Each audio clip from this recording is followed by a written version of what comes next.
Warranty card को कई बार use कर लेती हैं कंपनियां, प्रॉपर जांच नहीं करती हैं।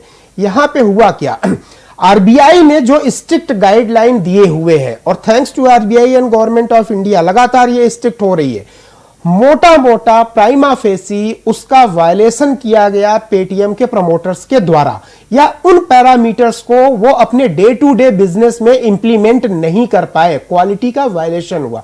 एक फर्क समझिए, मार्केट में दो तरीके के कंपनियां होती हैं, एक प्रोडक्ट बनाने वाली, उसमें आपने प्रोडक्ट बेचा, उसके बाद कंपनी की हेडक खत्म हो गई। जैसे कोई साबुन है आपने लिया तो उसके बाद कंपनी की कोई हेडक नहीं होती है, साबुन अगर अच्छा है, क्वालिटी मेंटेन की है तो वो परफॉर्म करेगा। लेकिन सर्विस सेक्टर में, बैंकिंग में, इन सब में प्रोडक्ट के बिकने के बाद जो असली चैलेंज होता है वो होता है क्वालिटी को मेंटेन करना। जब कस्टमर जुड़ता है, टाइम पे उसका ट्रांजैक्शन हो, ऐसा नहीं उसने ट्रांजैक्शन किया, ट्रांजैक्शन बीच में फंस गया और लेने वाले को ट्रांजैक्शन पहुंचा नहीं, और दोनों कस्टमर, लेने वाला देने वाला आमने सामने खड़े हैं और दोनों में झगड़ा हो रहा है, चाहे टेक्निकल रीजन हो, चाहे वीक नेटवर्क मोबाइल का रहा हो, कुछ भी रहा हो। तो आरबीआई ने जितने भी गाइडलाइन दिए थे फाइनेंशियल जो है शुचिता को बनाए रखने के लिए, फाइनेंशियल क्वालिटी को मेंटेन करने के लिए, वो राष्ट्रहित में भी था। बहुत सारे लोग, आतंकवादी लोग भी पैसा ट्रांसफर करते हैं, हवाला वगैरह भी एक नए फॉर्म में आता है, छोटे छोटे अमाउंट ट्रांसफर करके एक जगह सब लोग उसको इकट्ठा कर लेते हैं। इन सारे पैरामीटर्स का पेटीएम ने नहीं किया और इसके कारण पेटीएम को प्रॉब्लम आने लगी पेमेंट वगैरह को स्मूथली ट्रांजैक्शंस को पूरा करने में।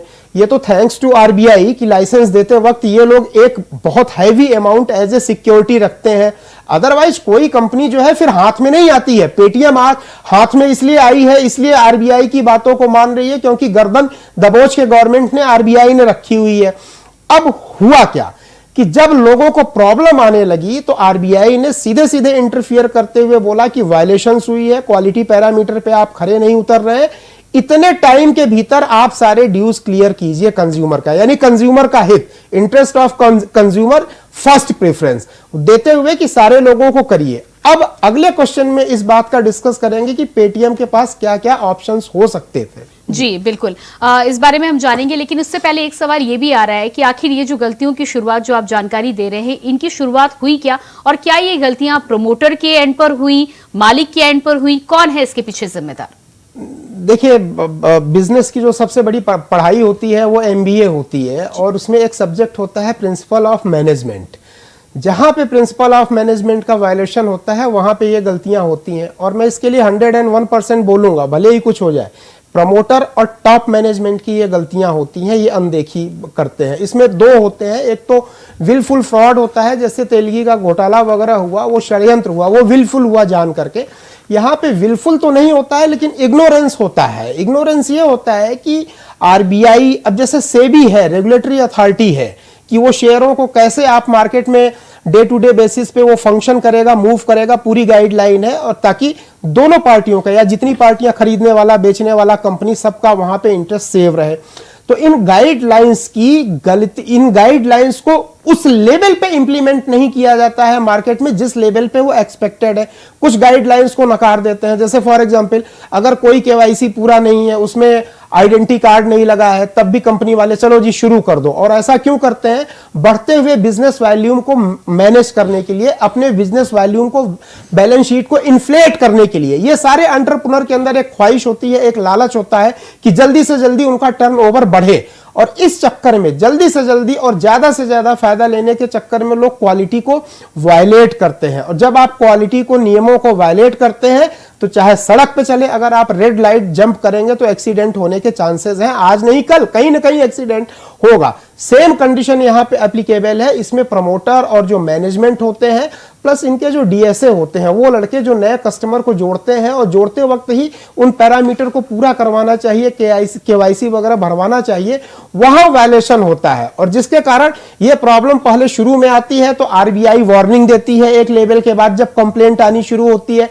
कई बार वार्निंग देती है गवर्नमेंट। ऐसा नहीं है कि एक कंप्लेंट आई और उठा के बंद कर दिया, इतना बड़ा डिसीजन नहीं लेगी, क्योंकि एक फाइनेंशियल इंस्टीट्यूशन, इतना बड़ा फाइनेंशियल इंस्टीट्यूशन बंद होने के कारण एक पूरी सिस्टम, एक व्यवस्था भरभरा के गिर जाती है, तो कस्टमर को भी उसमें बड़ी तकलीफ होती है, फाइनेंशियल लॉस होता है नेशन का। तो ये विलफुल जो है, ये जानते हुए, ऐसा नहीं है कि पेटीएम के प्रमोटर्स नहीं जानते थे कि इस तरह की कंप्लेंट नहीं आ रही है। उनके पास प्रॉपर इंफ्रास्ट्रक्चर नहीं होता है क्वालिटी को मैनेज करने के लिए, क्योंकि वो इन्वेस्टमेंट मांगता है, एम्प्लॉय मांगता है, वो कंटिन्यू करते रहते हैं। और एक कंडीशन ऐसी आती है कि गवर्नमेंट अथॉरिटी या रेगुलेटरी अथॉरिटी इस तरीके का डिसीजन लेती है कि फाइनली ताला लगा देती हैं। जी बिल्कुल। वित्तीय जगत की यदि हम बात करें तो जिस तरह आपने भी जिक्र किया कि समय समय पर इस तरह की अनियमितताएं सामने आती रहती हैं, आखिर इसके पीछे की बड़ी वजह क्या है?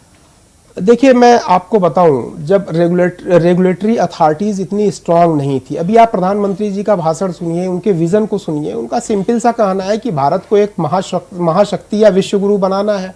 फाइनेंस या मार्केट या इकोनॉमी एक बहुत बड़ा जो है उसमें की रोल जो है प्ले करता है। तो उसके लिए गाइडलाइंस होनी चाहिए। क्वालिटी सर्विस अगर आप डिलीवर नहीं कर पाएंगे तो ग्लोबल, जो कि मैंने पहले भी बोला कि ग्लोबल क्वालिटी पैरामीटर को आप मैच नहीं कर पाएंगे। अब आपके सवाल के जवाब पर मैं आता हूं। क्वेश्चन ये है कि इस तरीके की जो प्रॉब्लम्स होती हैं, वहां पे सारी की सारी चीजें ये होती हैं कि पहले हमारी जो वित्तीय व्यवस्थाएं थी, जो गाइडलाइन थी, वो उतनी मजबूत नहीं थी, उतनी कमजोर नहीं थी, उतनी ट्रांसपेरेंट नहीं थी। विकास भी क्रमशः होता है, स्पेशली डेवलपिंग कंट्रीज में अगर देखें, जैसे भारत वगैरह है, तो उस तरह की फैसिलिटीज नहीं होती थी, रूल्स एंड रेगुलेशंस नहीं होते थे, या प्रिवेंटिव एक्शंस नहीं होते थे। इवन अमेरिका की भी हिस्ट्री अगर आप देखेंगे तो अमेरिका में भी एक से बढ़ के एक फ्रॉड हुए हैं। आप ये देखिए, जब अमेरिका डेवलप कर रहा था और वहां कॉस्ट टू कॉस्ट जो है रोड बन रही थी, रेलवे लाइन बन रही थी, और T5 मॉडल धूम मचाए हुए था। आपका फोर्ड का जो T5 मॉडल था कार का, वो ऐसा मॉडल था जिसने अमेरिकन सरकार को मजबूर कर दिया कि सब जगह सड़कें बनाए, नहीं तो वहां कच्चे रास्ते होते थे। तो व्यवस्थाएं, सिस्टम, सर्विस को डेवलप करना और डिलीवर करने का जो मंत्रा होता है, जो प्रोसेस होता है, जो बिजनेस प्रोसेस होता है, वो उतना ट्रांसपेरेंट और स्ट्रांग नहीं होता है। लेकिन गवर्नमेंट जब सेंसिटिव होती है, गवर्नमेंट क्रमबद्ध तरीके से, चरणबद्ध तरीके से, टारगेट ओरिएंटेड काम करती है, तो सबसे पहले फोकस गवर्नमेंट का जाता है कि रेगुलेटरी अथॉरिटीज को मजबूत बनाना और इंटायर बिजनेस प्रोसेस को ट्रैकेबल बनाना और ट्रांसपेरेंट बनाना। तो ये प्रॉब्लम्स जो आ रही हैं वो इसीलिए आ रही हैं कि जब पेटीएम लॉन्च हुआ था तो नोटबंदी हुई थी और डिजिटलाइजेशन या डिजिटल पेमेंट का एकदम नया दौर था। तो वहां पे बहुत सारी चीजें उस वक्त नहीं हुआ करती थी, होती थी, जिसके कारण कि इस तरीके की जो है प्रॉब्लम्स हमारे सामने आ रही हैं। जी बिल्कुल। AK मिश्रा जी, अब ये जानना चाहूंगी कि समस्याएं तो मुझे पूरी उम्मीद हमारे दर्शकों को समझ में आ गई होंगी, अब इसका समाधान क्या है? सरकार को क्या करना चाहिए और कंपनियों को किन बातों का ध्यान रखना चाहिए? देखिए, 3 सेगमेंट में हम समाधान को बात कर सकते हैं। सबसे पहले अगेन मैं thanks to government of India and RBI की, इन्होंने प्रिवेंटिव एक्शन लिया है। जो RBI का या किसी भी रेगुलेटरी अथॉरिटी का जो रोल होता है वो अच्छे तरीके से प्ले हो रहा है। हिंडनबर्ग एक रिपोर्ट आई थी, उस मामले में आप देखिए अडानी के